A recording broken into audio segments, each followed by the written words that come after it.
Welcome to the Dutch Podcast, where we dive deep into the science of hormones, wellness, and personalized healthcare.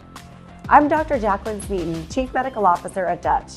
Join us every Tuesday as we bring you expert insights, cutting-edge research, and practical tips to help you take control of your health from the inside out. Whether you're a healthcare professional or simply looking to optimize your own well-being, we've got you covered. The contents of this podcast are for educational and informational purposes only. The information is not to be interpreted as or mistaken for medical advice. Consult your healthcare provider for medical advice, diagnosis, or treatment. I'm so glad you're with me for this week's episode of the Dutch Podcast. And let me tell you, I think this is one of our most helpful episodes if you are a perimenopausal or menopausal woman wondering about hormone replacement therapy, or if you're a provider who is doing this and wants to really hear from an expert what's moved the needle. Now, there's been so many changes in menopausal hormone therapy and how it's applied, from the 90s where it was given to every woman to the early 2000s when the Women's Health Initiative was published and people pulled back and were so scared. And now we're in a new era with a lot of personalization, both on the lab testing and on the prescribing side. Dr. Deb Matthew has been at the forefront of that. She's known as America's Happy Hormones Doctor. And she's really been at the forefront of menopausal hormone therapy for decades. She's really thoughtful about how she practices. She's not dogmatic about the route of administration or the type of hormone that she uses. And she really takes an integrative and comprehensive approach that not just thinks about replacing the hormones, obviously that's a critical piece, but really supporting the person that the hormones are going into. What's going on with their HPA axis? What's going on with their metabolism? How's their gut health? How's their stress, their sleep, etc. And in this episode, we really lay out the process that she uses, what she considers, what lab tests you might want to think about ordering, etc. It was such a jam-packed episode, a lot of myth busting, a lot of really actionable takeaways. Now, Dr. Deb Matthew, like I said, she's our America's Happy Hormones Doctor. She's a best-selling author, a speaker, and a founder of Signature Wellness in Charlotte, North Carolina. She's board certified in functional anti-aging and integrative medicine, and she really focuses her practice on helping men and women restore their energy and their mood and their vitality through that hormonal support. Really, she'll share her story, but she overcame her own struggle with hormone imbalance, which really drew her to be very passionate about a root cause approach to medicine. And now she does a ton of education through national media, podcasts like ours, and more. She's authored a couple books. One is called This Is Not Normal. I love that one. And also, Why Can't I Keep Up Anymore? And she's really a trusted voice in the world of hormone health. We're so lucky to have her on today's podcast. So, Dr. Matthew, I'm so excited to have you here today to talk about something I know we both love to chat about, which is hormones. And you are not at home right now. Where are you currently? I am in Amelia Island, Florida. I'm actually it's the Georgia chapter of the of ACOG, of the Obstetrics and Gynecology Association. And I honestly have to say I had a lot of imposter syndrome about being here because I'm not a gynecologist. And so I thought that we would not be well received, but we're actually finding that there's a lot of interest. The gynecologists want to know more. They know their patients are asking for this. So I'm actually really pleasantly surprised. Yeah, that's really interesting to hear you say, because it sounds as though the culture around hormones is changing, even in conventional medical spheres. It's different than what you'd expected. So it's so interesting because it makes me think about how culturally things have just shifted to a more open-mindedness. And it was just, something that it even surprised you when you were there. It did surprise me because I guess what I expected is, my imposter syndrome made me feel like, since I wasn't a gynecologist, that the gynecologists would feel like they are the owners of this information. They're the experts here. And they didn't really feel that way. Like, they felt like they really were interested and they wanted to learn, and they were just excited at having opportunities to learn more and offer this to their patients because their patients are asking. So they're saying, I refer out. Like, sometimes they'd say, I'm okay with prescribing estrogen and progesterone, but I don't do testosterone. I don't know how. So I refer them off to my colleagues. Which is different than I tell my patients not to do it. Yes, very different. Yeah, it's interesting. This is an interesting and fascinating place to start because I had a similar experience. It was in March of this year. I took a certification through Harvard Medical School in women's health and menopause. This is the inaugural year that they did it. They had a class, I think there were probably a few hundred of us that went through the lectures. And, I think about Harvard Medical as a pretty stable medical organization. They're not going to make Yahoo recommendations, or they're not the ones, they're more risk averse, let's say. You're going to get more likely to get kind of standardized information. But interestingly, they invite a lot of speakers who were really pushing the boundaries of hormone replacement therapy. Like Heather Hirsch is so intelligent around different prescribing options. They had Rachel Rubin, who's a big testosterone in women proponent. People from Ishwish around sexual health, and just a very comprehensive training. And it was really nice to see. I wouldn't say they were super open to a lot of integrative therapies, although Anna Kabecka was on faculty. It was great to see her there. She's an OB-GYN, but very integrative in her approach. She taught about oxytocin. She taught about vaginal DHEA. So really, I would say there was more open-mindedness. And it's really interesting because you have to ask yourself, what are the factors at play for this cultural change? Research is one.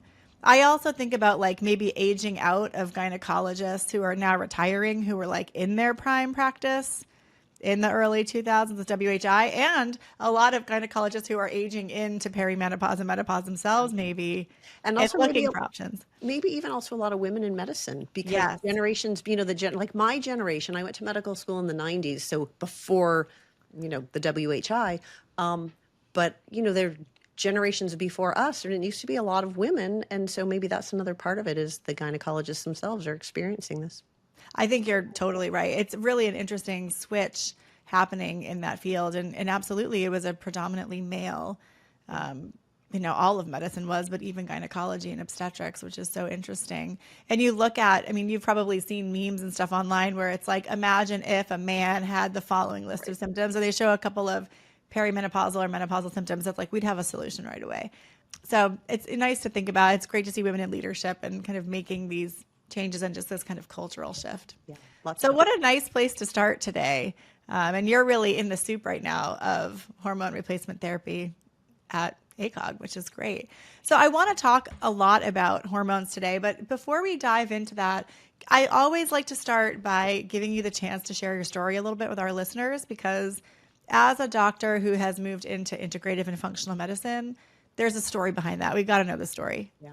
Well, let me really go all the way back and say that I started my career as a pediatrician. And I say that because there's a lot of us that are doing this that came from other places, and there's a lot of imposter syndrome and, feel like it's not the original training. So sort of, who am I to be doing this? And I had huge imposter syndrome for so many years. But back in 2006, I was exhausted all the time. Napping was my favorite hobby. Like, I would get my kids to bed at night and just completely crash and burn. If there was spaghetti sauce slopped all over the kitchen floor, it was just going to have to stay there till the morning, because I had nothing left in me by the end of the day. I was so exhausted, and I was so cold all the time. And even though I lived in the South, I would take a sweater with me in July everywhere, because the air-conditioned movie theaters and restaurants would just make me shiver uncontrollably, and it was so miserable. But I had been feeling this way for so long that I just thought I was a cold-natured person who needed more sleep than everybody else. And right around this time, I was in my late 30s. I don't even know if I'd heard the word perimenopause at that point, but I was irritable, and I felt so guilty for shrieking at my kids all the time over the silliest little things. I would just lose it at the drop of a hat. And it was my poor husband who had to put up with my Wicked Witch of the West, impersonation all the time, the poor guy. And he actually found a book that was written by Suzanne Summers about women's hormones. And he brought me this book and suggested maybe I'd like to read it, which, we got to give him some points for being brave, right? Suggesting to a woman that her hormones are out of whack is a little bit dangerous. But nothing in my medical training helped me understand what was going on with me. I didn't know what else to do. And I can assure you, I did not want to get medical information from, Suzanne Summers, right? Celebrities. That's not where we as doctors get our stuff. Mm-hmm. But I didn't know what else to do, and so I read the book. And the book changed my whole life, because when I read the stories about women who were feeling just like me, and then how much better they felt when they got their hormones back in balance, it really allowed me to open my mind. And suddenly everything made sense, because I have Hashimoto's. I was on Synthroid. I'd had symptoms for 10 years, and always they told me that my thyroid was normal, even though I had an enlarged thyroid gland. And then finally it got bad enough that I was prescribed Synthroid. So at this point, I'd been on Synthroid for 10 years, and I felt completely the same. But then I'd been through medical school. I'd had 4 babies. My adrenals were shot. My progesterone was tanking, and I wasn't feeling good. And so when I looked at all these things, I'm like, what? Progesterone helps you sleep through the night? I was having panic attacks in the middle of the night for no apparent reason. Like there was nothing going on in my life that would warrant that. And so in this book, she gave some links for places that doctors could go and learn. And I realized it's not woo-woo medicine. There's real science behind this. It's just normal human physiology. And there's things that we can do to fix it. And so I got my energy back. My kids got their mom back. My husband got his wife back. And I got my life back. But I couldn't go back to just writing prescriptions all day long because it didn't make any sense. So I completely retrained. I retired from pediatrics. I spent an entire year retraining. So now for the last 18 years, I've been helping men and women get their hormones back in balance so that they can be well. They can get off a lot of those prescription medicines and love the way they feel. That's amazing. I really appreciate you sharing the details of it. As you go through your story, I mean, there's elements that are so relatable to probably 100% of our listeners today, of those elements of not feeling like yourself or feeling like that change. And life happens to us, right? I think the older you get, the more you realize everyone's been through tough times, everyone's been through stress, and that's not without health outcomes on the other side of it. And so I commend you for kind of taking an open-minded approach to a solution. And, you know, I think a lot of people are in that space where they're desperate. Information's easier to come by nowadays. But yeah, thank goodness for your husband. What an angel. And he must have had to really tread carefully on that book introduction. That's great. Well, tell me a little bit about the impact that you've seen in your patients over that 18 years and a little bit about maybe how hormone prescribing or how the patients that come to you are different than they were when they first started. Yeah, sure. So when I first started, most people most people never heard of bioidentical hormones. There were almost no cash practices at that time. So a lot of people were sort of hesitant to come in because it wasn't covered by health insurance. And when I first started, the first thing that I learned was how to do bioidentical hormones. I didn't know much about the rest of sort of holistic health and wellness and integrative medicine. And so I would start off by looking at, female hormones or male hormones, thyroid panel, and cortisol levels. And I could get my patients feeling so dramatically better. Like if we could just get people to sleep, like that's such a huge thing, right? Like so many things get better. And it impacted their mood and their cognitive function and their ability to stick to their good lifestyle habits that they wanted to do, go for a walk and drink enough water and, chop their vegetables and all the things. So it really did have a dramatic impact on how they were doing. And I do have to say in the beginning, I wasn't like 100% sold on this whole idea of adrenal health because that, like hormone replacement therapy, we do learn about that concept in medical school. We're not really taught very much to be competent, but we know that exists. Whereas this whole adrenal thing was big blue new ocean. Really woo-woo. It kind of had some poor branding too, to be honest, through the 80s and 90s with the adrenal fatigue, like this unscientific concept, and the way we talked about it didn't make any sense. And I get that. And so I remember kind of only sort of addressing the adrenal fatigue and, at the time. And what I really have found over the years is the more that I dive into that and really look at it with my patients, the better the results we get. Because for some women, they just feel so much better when we put them on hormone therapy. But for other women, they do, their hot flashes are better. Like maybe they don't have as many night sweats, so they sleep better, but they're still exhausted all the time. They're still really just struggling. And when they have those bad days, they sort of crash and burn, or they're still hangry because their blood sugar is dropping.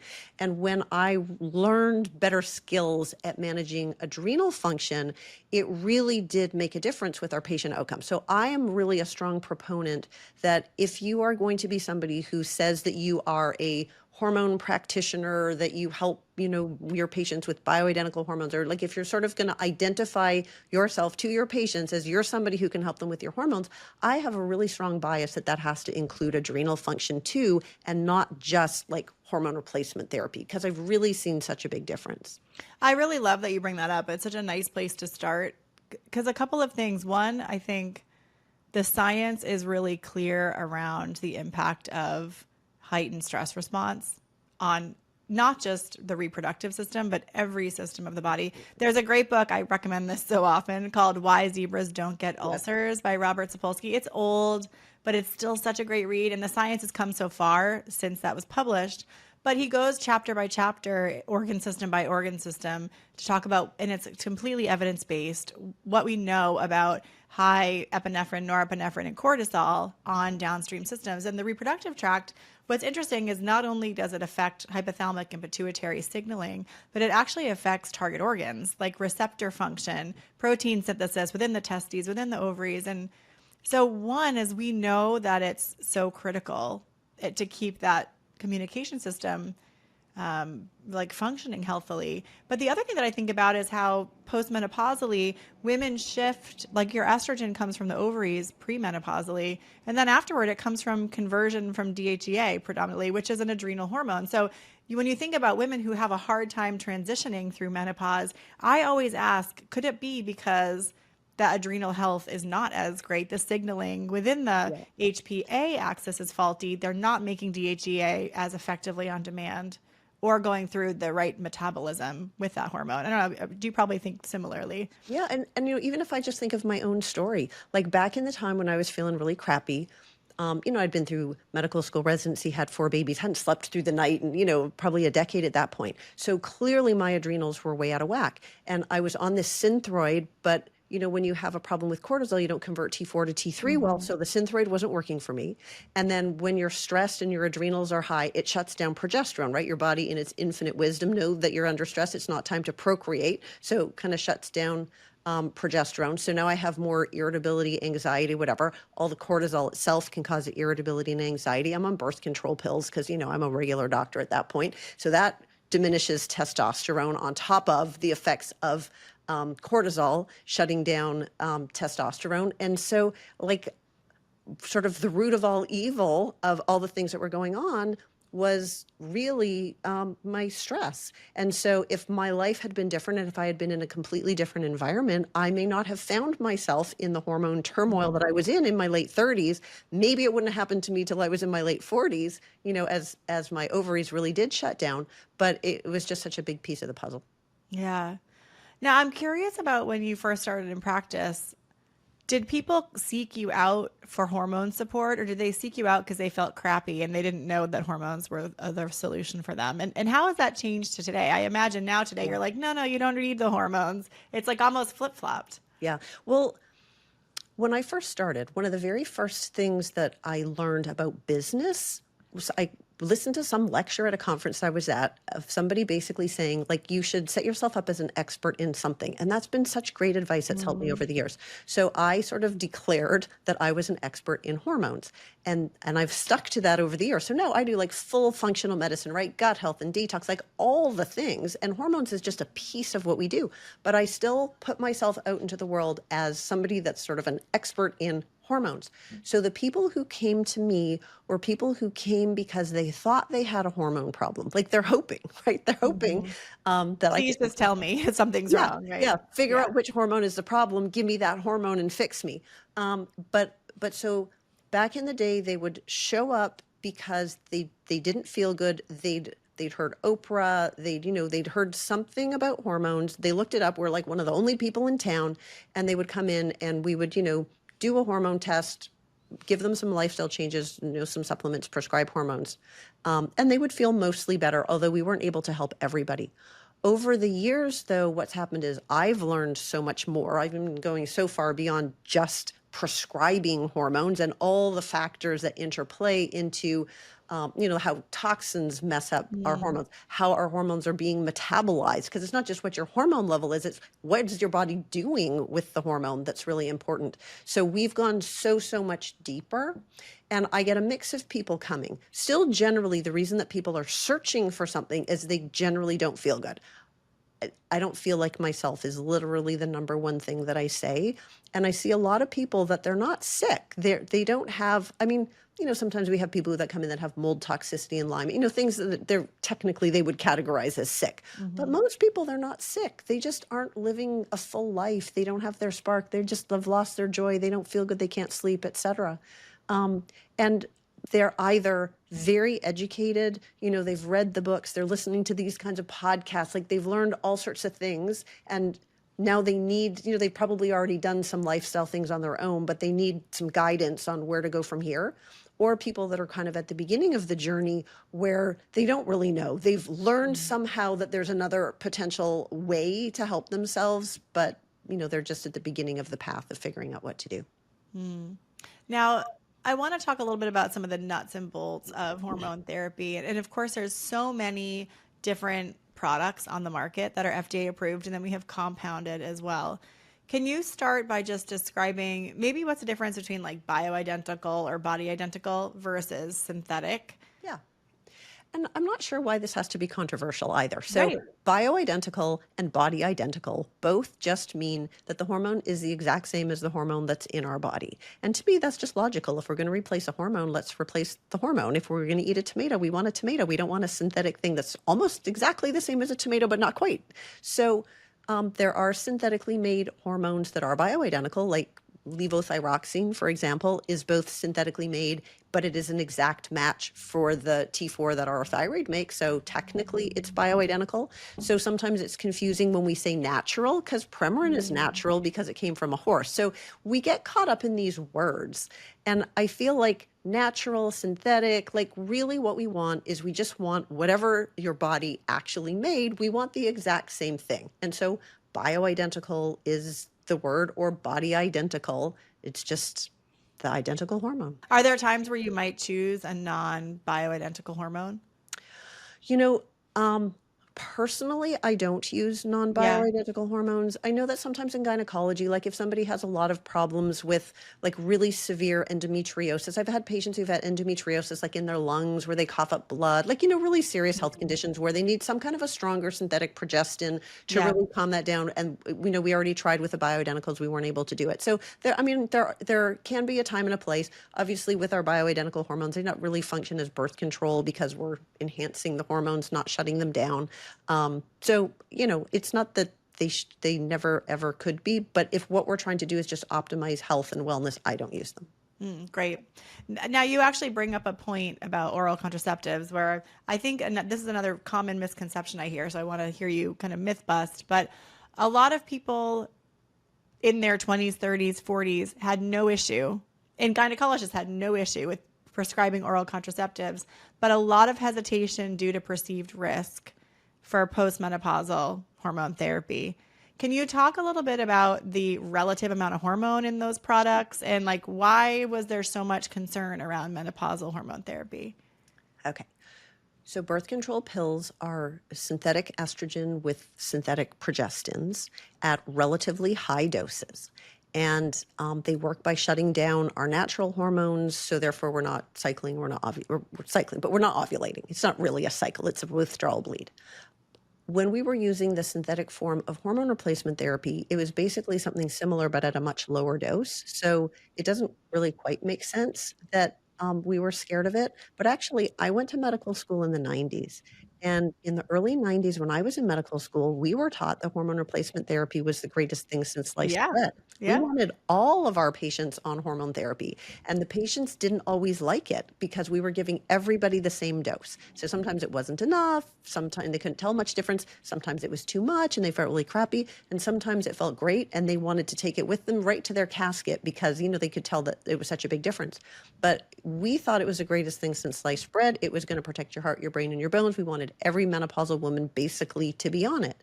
And we did know that hormones can increase the risk for blood clots. So birth control pills increase the risk for blood clots as hormones go the most because the synthetic estrogen that's oral increases the risk for blood clots and the synthetic progestins increase the risk of blood clots. So then they kind of add together.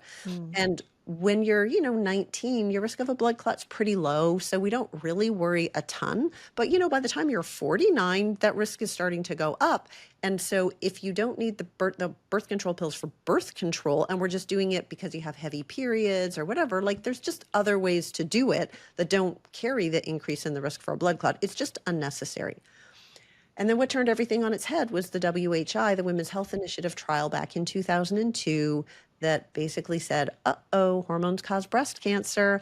And overnight, everybody collectively lost their minds. The patients panicked, the doctors panicked.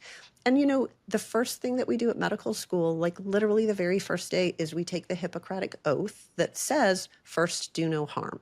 So the idea that we were recommending to every menopausal woman in America that they needed to be on hormone therapy, and that was something that was driving breast cancer, it was horrifying. And so just overnight, hormones went from the greatest thing since sliced bread to, bad, dangerous, are going to kill you, stay off them at all costs. It's crazy. It was a huge switch. Now, for people who might not be as familiar with the WHI, maybe patients who are listening, obviously the thought around getting breast cancer from hormones is concerning, but you're probably also hearing that they're rising in popularity again. What's happened since that initial kind of media push of the WHI that's smoothed out the rough edges and said, okay, maybe this isn't so dangerous? Yeah.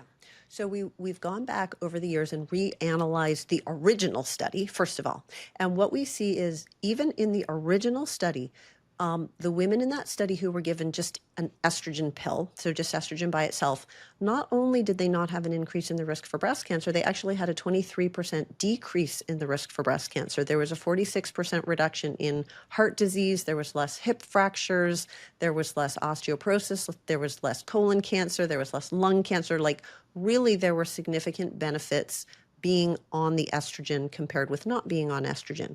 And we found the best results for women who were within about 5 or 10 years of menopause. And as women had been without hormones for longer, and then they started hormones when they were, in their 60s or their 70s, we didn't find as much benefit. We still did not find an increase in the risk for breast cancer, but then they started to have an increase in the risk for blood clots because, of course, we're giving them an oral estrogen that carries with it a known increase in the risk for blood clots.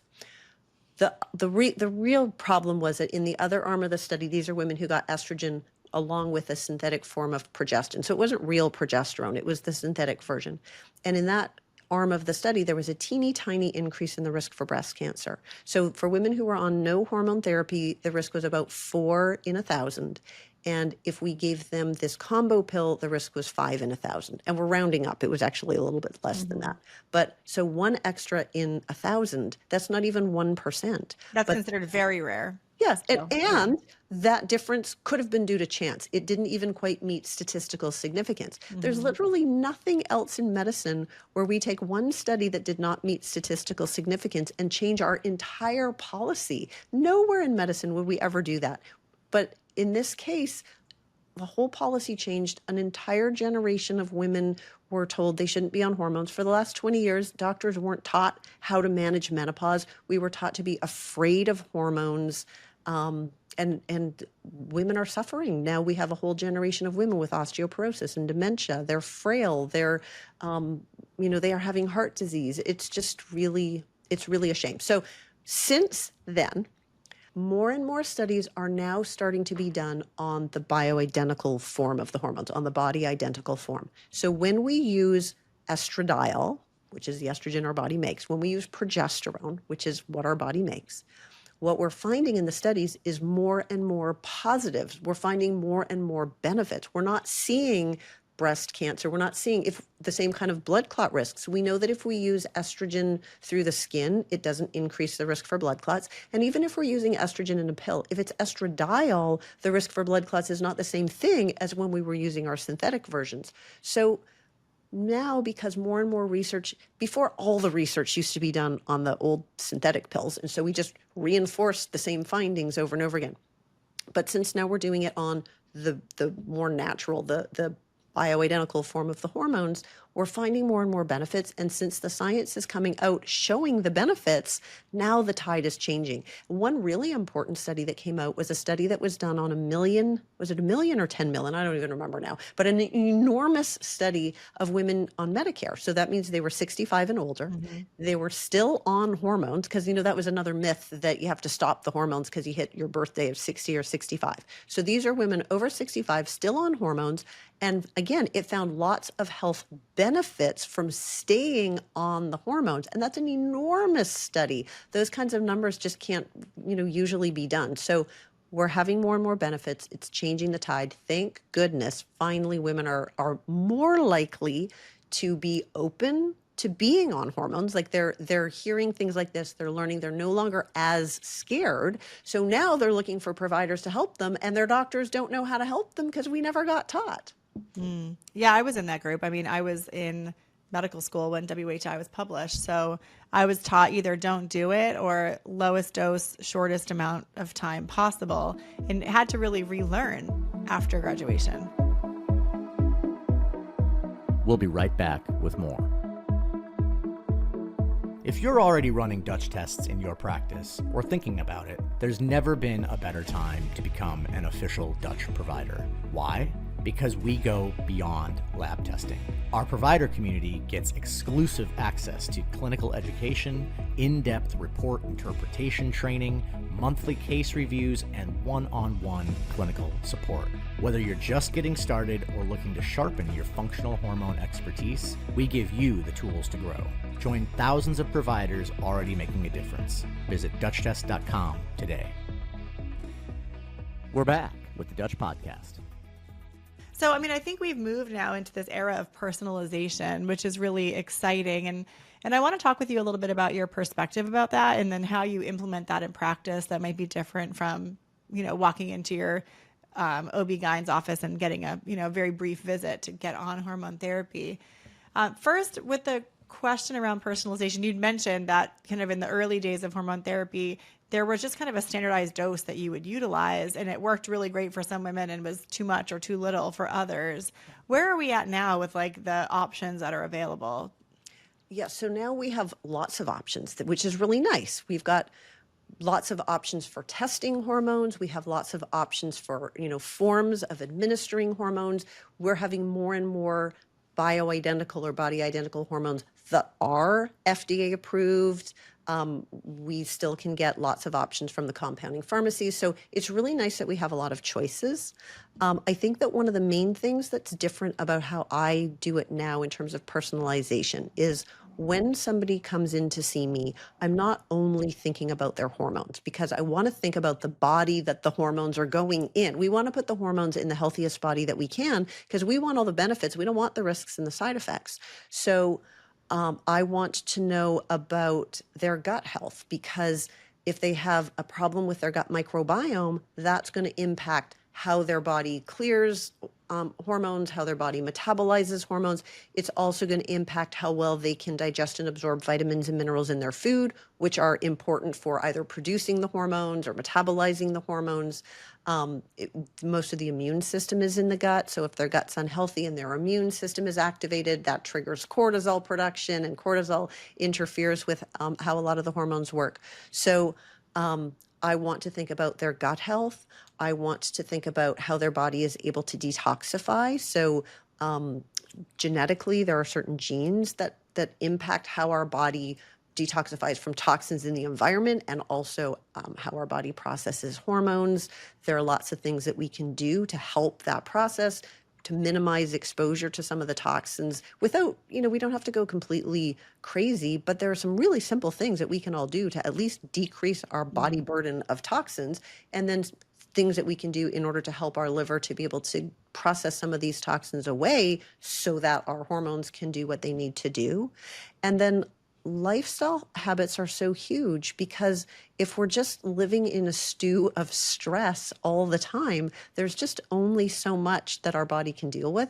And whether your body's still trying to make some hormones or whether we're trying to give you some hormones, you're not going to feel all the way where you need to feel if you constantly are under stress. And it's not even how much stress you have in your life. It's really about how you allow the stress to affect you. It's trying to have some ways to balance out the stress in order to try to help protect yourself from the potentially negative, harmful effects of stress. So we really do a lot. We look at vitamin and mineral levels. We look at gut microbiome. We look at hidden food sensitivities. We're looking at inflammation markers, along with a really comprehensive look at hormones, including hormone metabolites, in order to know where we need to start. Because sometimes it's not even hormone therapy. Sometimes we just need to correct a lot of the other things that are going on. And the hormones, depending on the age of the woman, the hormones can kind of solve themselves a little bit.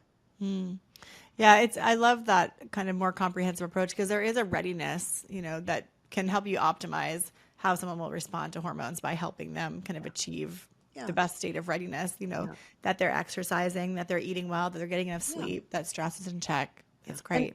And maybe if I can back up and just say, for people who are new, that sounds pretty overwhelming. And it took me, I did not start there. I started with measuring hormones, looking at what I found, writing prescriptions for hormone therapy, and then giving them some basic lifestyle advice. And it worked for lots and lots and lots of people. So I think that starting, if you're dipping your toe into this sort of approach to medicine, I feel like starting with hormones is a really great place to start, because if you're going to, open a practice, start to practice in a new way, identifying yourself as a hormone practitioner is a really great way to start, because women are looking for practitioners that do that right now. And then there's so much that you can do with hormones. It's almost, I'm not going to say that it's easy, but it's a quick win, right? You can prescribe somebody some hormone therapy, they can sleep better, they feel better. And simple lifestyle habits go so far. I mean, if we could just take the general population and get them to cut back on sugar and get enough sleep and move their body and, maybe do some breathing exercises and eat some vegetables, right? We could really help people feel so much better just from really doing the basics. So learning some basic lifestyle, learning how to do hormones, and then over time, we add in other things. Once you start drinking the Kool-Aid, you want to learn more and more. But I do think that We love the Kool-Aid. Yeah, but hormones is really a great place to start. Yeah. The other lifestyle things I love focusing on for women at this phase of life are circadian rhythm, like exposure to light in the morning and darkness at night. And that's one that I think is a little bit easier for people to implement compared to a nutritional overhaul. Yeah. And the second thing is this is kind of a newer problem, but the addiction to screens and the fact that we are never present. I mean, that alone, that modification in life alone is transformative, let alone the problems with the light in your eyes and scrolling in bed at night and the lack of sleep and unrealistic expectations for life. Just putting that down and trying to just be present with your family, with your kids. I mean, it's even that alone can be so transformative. Sometimes the simple things really matter. And because as practitioners, we're so caught up geeking out on the fancy stuff, we overlook the importance of the basics. Yeah, definitely. I want to talk a little bit about when you're getting started with that personalized approach. You'd mentioned lab testing. Of course, we love lab testing here on this podcast. Tell me a little bit about what types of lab testing you sometimes turn to. So we do blood testing on virtually everybody. I want to know their thyroid panel. I want to know more than just a TSH. I want to look at their free T3 and free T4. We look at a reverse T3, which isn't so much a function of their thyroid gland function, but what their body is doing with the thyroid hormones. We look at thyroid antibodies.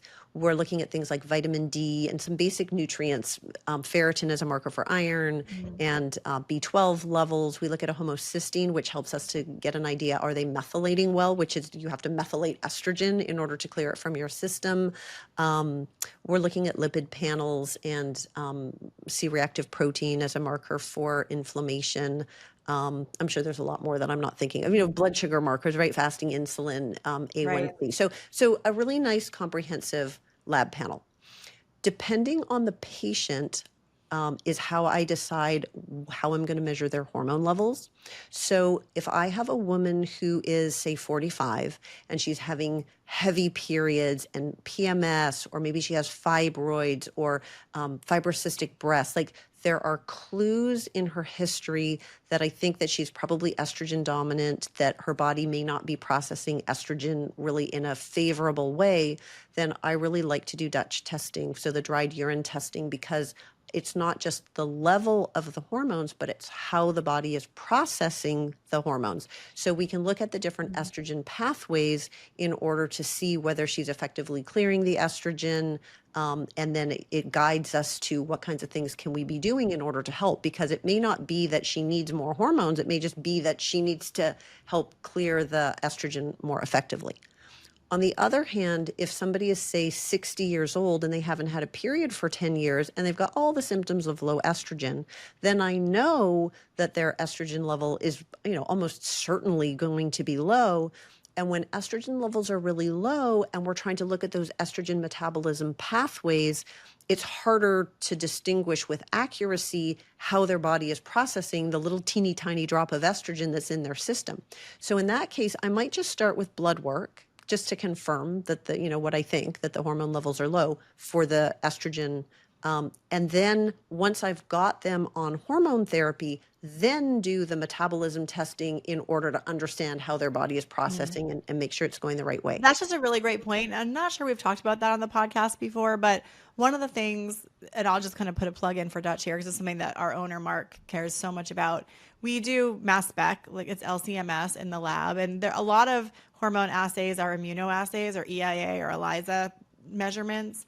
That's really tough to detect hormones accurately at low levels, even in certain times of the menstrual cycle when you're doing it in serum.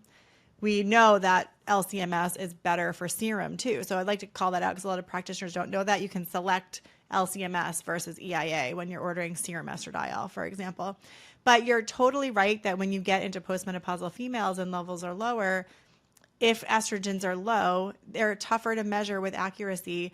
One thing that's really cool with Dutch is we do a lot of, seriously diluted samples to make sure that even in very dilute urine, we're able to get a good measure. And if we feel like we don't, because it's too dilute, we notify the practitioner on the test. Like, this is at a point where we feel like we're not in the sweet spot for testing, but we can get really low. But a lot of practitioners don't know that once you're on the hormone replacement therapy, if you're on estrogen therapy, then you can measure those the metabolites more accurately. So that's I'm so glad that you bring that up because I don't think anyone's ever raised that on the podcast, and it's a little bit of a surprise to a lot of people.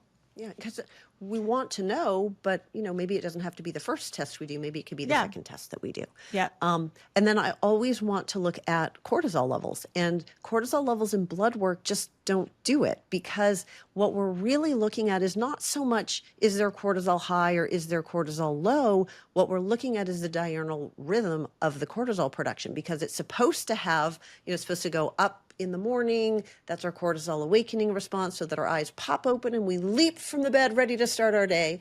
And then it's supposed to go down so that we're calm. And in the evening, it's nice and low, so we're relaxed and we fall asleep and we sleep through the night.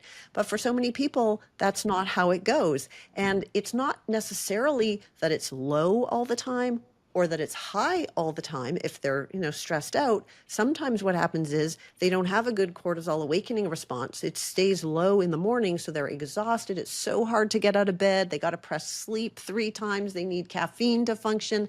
But then like 10 o'clock at night, then their cortisol is up when it's not supposed to be. And then they're wide awake and they can't fall asleep and they're popping the Ambiens and the melatonins and all the things. And so if we can see what's going on with their HPA axis and we can see what's happening with their circadian rhythm, we can intervene in different ways depending on the pattern that we see. And so either we can do that. It's not practical for somebody to go to the lab like multiple times in the day, and the lab's not open in the evening. But we can do it with saliva testing. We can do it with urine testing. We see slightly different things depending on the test.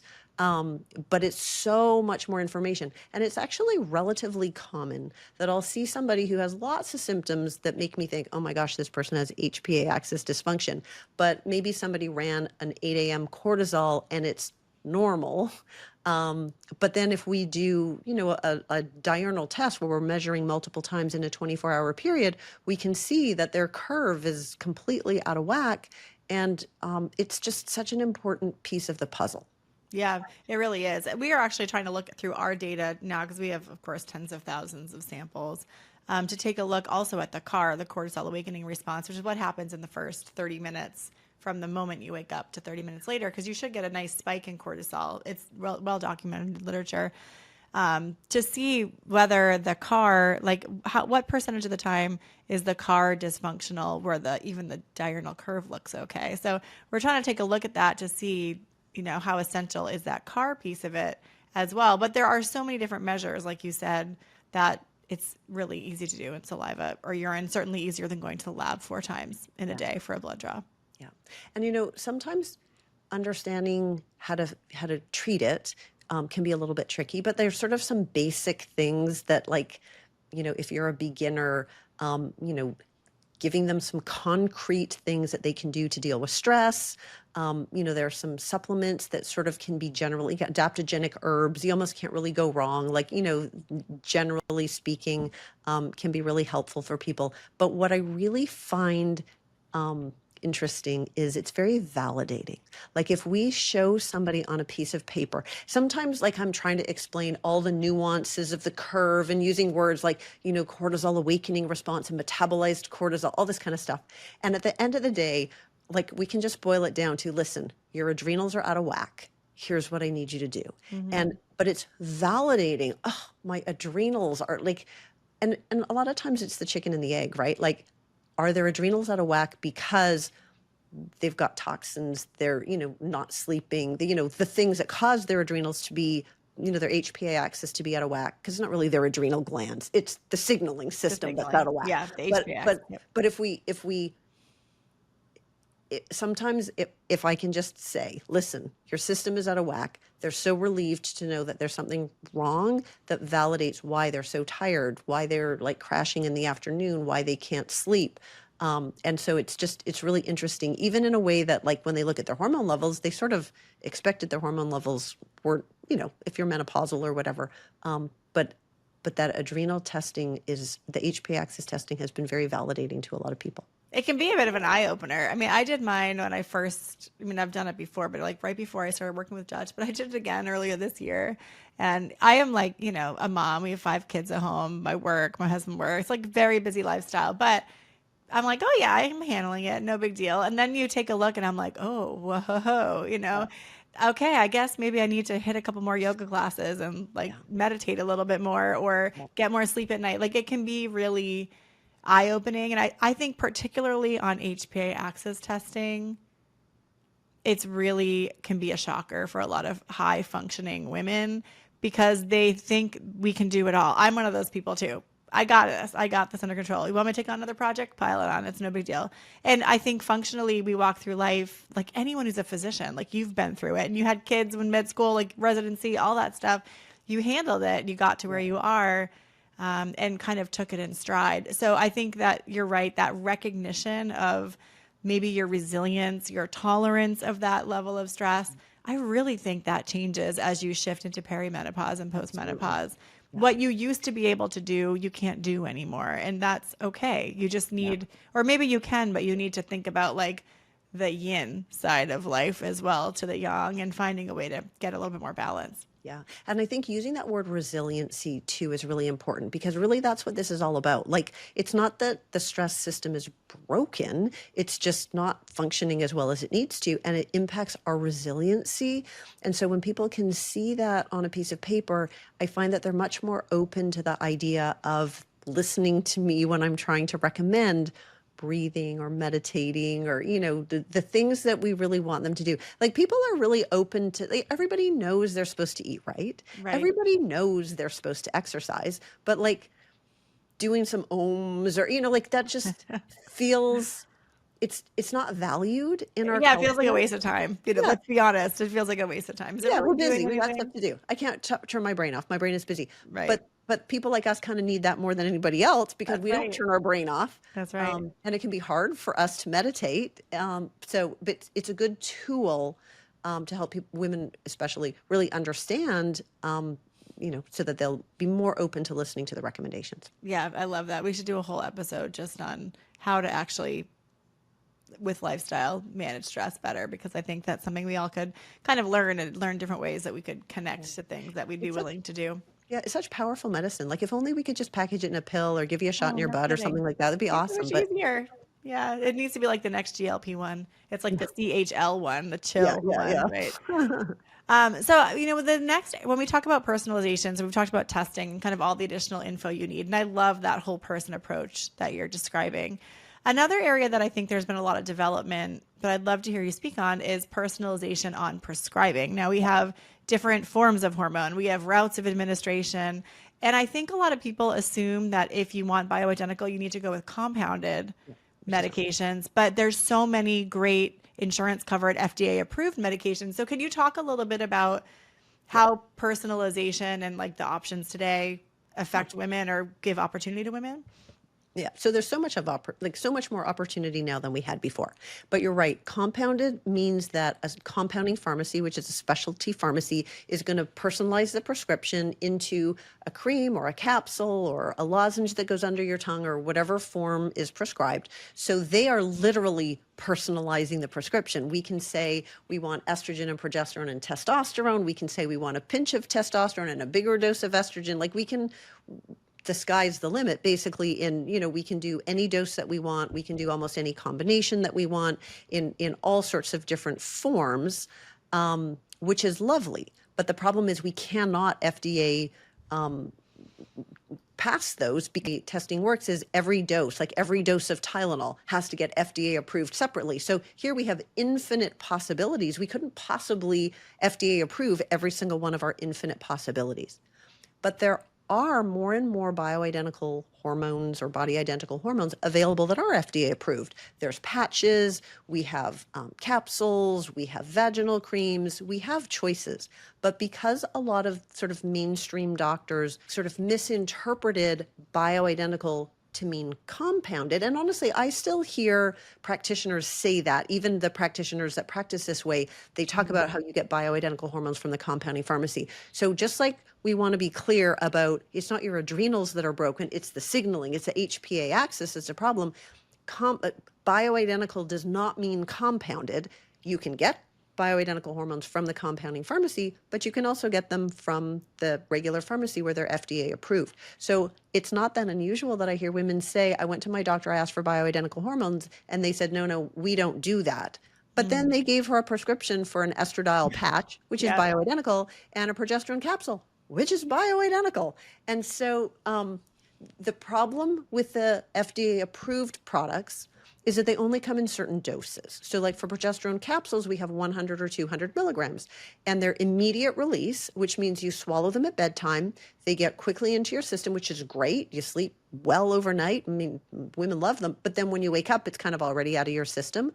Whereas if we got the capsules from a compounding pharmacy, we can get them in an extended release form in a capsule, so it lasts longer. We can do lozenges that dissolve right into your bloodstream, so they don't have to be digested and go through your liver. So it's nice that we have all of these different options because we do things differently for different people. If we have younger women who, let's just say that for some reason they had to have a hysterectomy and have their ovaries removed and they've just been flung right into menopause and they're only, 35. Their body is used to having a pretty decent dose of hormone. And so even the highest dose of a patch just might not be enough for them to feel really good. Whereas if we have somebody who is 65 and they haven't had a period for a year, but now they've learned about hormones and they want to try something, we may want to start with something that's sort of a lesser dose and kind of be more gradual in our approach. Sometimes we have people who are really cost sensitive and they really want something covered by insurance. So that would need to be one of the FDA approved forms of the hormones. Sometimes we have people that, one of the things that happens as we kind of get into perimenopause and menopause is we start to feel like we have ADD. So if you really have ADD, it can get worse. And if you never had it before, you can start to feel like you're kind of losing it. And so sometimes it's hard to remember to do things all the time. So the more we can simplify things, if we can combine everything all into one cream, so it's just one thing that you have to do once a day, there's lots of options. One of the things that I do sometimes in my practice, which is even more controversial that not everybody agrees with, is hormone pellets. And hormone pellets are just, the same bioidentical hormones, just in a different form. It's just that when we put the pellets in. They look like a little Tic Tac. We make a little incision, they slide under the skin, and then they just slowly dissolve over the next 3 or 4 months or so. So they give a nice stable level, but we can't take them out. So we have to not put too much in the first place. And so I feel like that should be, in order to do pellets, practitioners need to know how to really manage hormones and then add pellets. Not that's the only thing that they know how to do, because otherwise what ends up happening is they keep kind of going higher and higher on the pellets to try to make their patients feel better, when the real problem is probably their cortisol or their gut health or their stress or other things. Right. And then they just end up with side effects. The doses become really, really high. They don't have a good experience. And so then it kind of ruins it for everybody. But that it's just an option. And the reason that, sometimes the reason that women who choose the pellets is usually just a convenience. They don't have to think about it. So just another option. Yeah, I love that you bring up all those options, and there's so many for women now. Even like I think about, I know our preference, but same with us. When we are clinicians on our team are talking to providers and they're getting started with HRT prescribing, menopausal hormone therapy prescribing, we generally recommend like estradiol plus oral micronized progesterone. So like patch or gel or compounded cream if you want, plus oral micronized progesterone, or maybe vaginal if the patient's not tolerating oral. But the realm of other options available if those aren't working is huge. Like I was actually just talking with a friend today who was struggling recently. She's 52. She had gone on a Mirena. She's in the UK, but they did like a Mirena coil for her because she was getting heavy bleeding and perimenopause. It worked great. 6 or 7 years later, and she went on estrogen therapy at some point. Then 6 or 7 years later, she had that coil removed to have an hysteroscopy, and they didn't put her back on progesterone because she was postmenopausal. But then she's had all these issues. And so even talking about, like, she's like, I don't really want to have to take a pill every day. Like, even you could go back on a IUD. Like, there's so many options depending upon what matters to you about bioidentical or not. The administration that you can stick with that's easy. Like some women love patches. It's once every 7 days for estrogen. Other women hate them because they peel or they cause irritation. Itchy, yeah. Yeah, they're itchy. There's so many different options now that that personalization is really unique. One of the things that's so interesting when we were putting together our course last year, there's a study from 2001 in Maturitas by a researcher named Jarvinen, where it was really small. There were only about 30 subjects, but they put them on patches and gels and monitored. And there were some women who showed like completely varied response. Some followed the normal pharmacokinetic pattern you'd expect. Others had an opposite pattern. Some responded fine to patches, but not to gels. Others were fine to gels, but not to patches. And it just got me into thinking really the importance of that personalized approach. And I like to bring that up because if women try something and they feel like it's not working, sometimes our inclination is like we're doing it wrong or we're broken, but that's not the case. We're just all unique and different. Yeah, which is so important about what we do. And, like a lot of women just feel like they should be able to go to their primary care doctor, their gynecologist, get a prescription, like be done with it, like that, just like they would for their blood pressure pill or whatever. And they don't really understand that there's so much that goes into it that is very personalized. And so what I think is important as practitioners is that we're sort of agnostic and we don't say like, this is the best way. Because that's a lot of practitioners. What I find is they want to know what's the best way, what's the best test, what's the best prescription, and there's not one best way to do anything. It depends. But so we want to give our patients choices, like, here's the hormones that I recommend for you. We could do it this way, here. This one's covered by insurance. This is not. This is daily. This is whatever. And let them choose, because then they also, we don't want to make it super complicated because then it's overwhelming. But so what they hear from that is, I have options. I'm going to pick this option. And then if they go home and it's not working so well or they don't care for it, they know they can come back and ask for something different.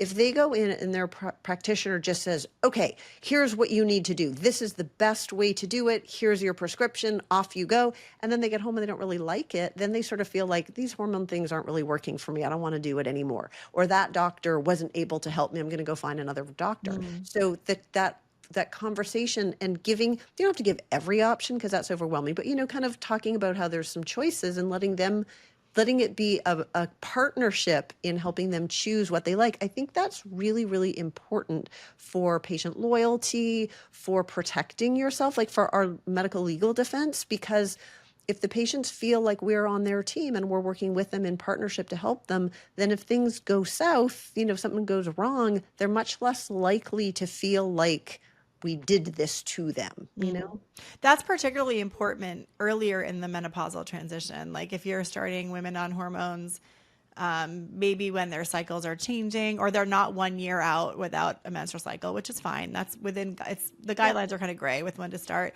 but there can be fluctuations and change. And I completely agree with you.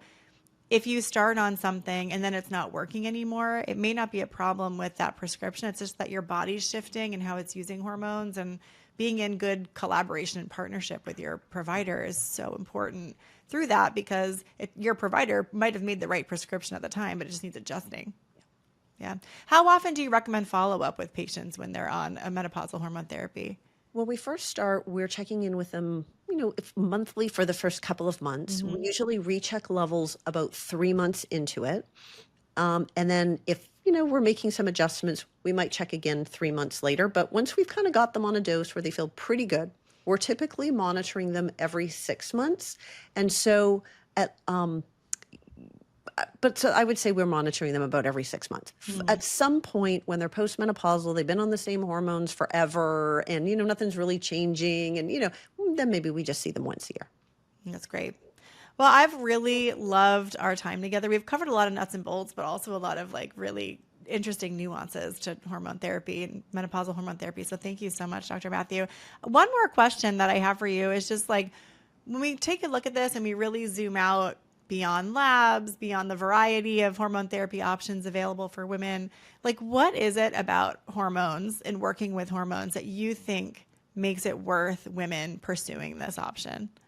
Hormones play such a dramatic role in how we feel on the inside, how we relate to other people, how we react to the world around us. And so literally the most common thing that they say is, I just don't feel like myself. This isn't me. One of my patients said, I just want Lori back. And they're not sick, but yet they don't feel right. And so if they march into their doctor and they say, I know I'm tired, I want to exercise, but I'm not, their medical practitioner does not have the tools to deal with it. And the antidepressants and the sleeping pills are fixing the wrong problems. So it's just so rewarding to just help to give people their spark back and their joy back. Husbands are so happy that they get their wives back. I mean, my husband and I laugh about how I was such a ding-dong before and how I was so hard to put up with, because we can laugh about it now because it's old news, but it was not funny at the time. So it really transforms people's lives. Wonderful. Well, thanks, Dr. Matthew, for taking your time out of your ACOG sessions and coming to spend some time with us at the Dutch Test. I really appreciate it. Thanks for joining us on the Dutch Podcast. Join us every Tuesday for new conversations with leading functional health experts. If you like what you've heard, be sure to follow, and subscribe wherever you get your podcasts.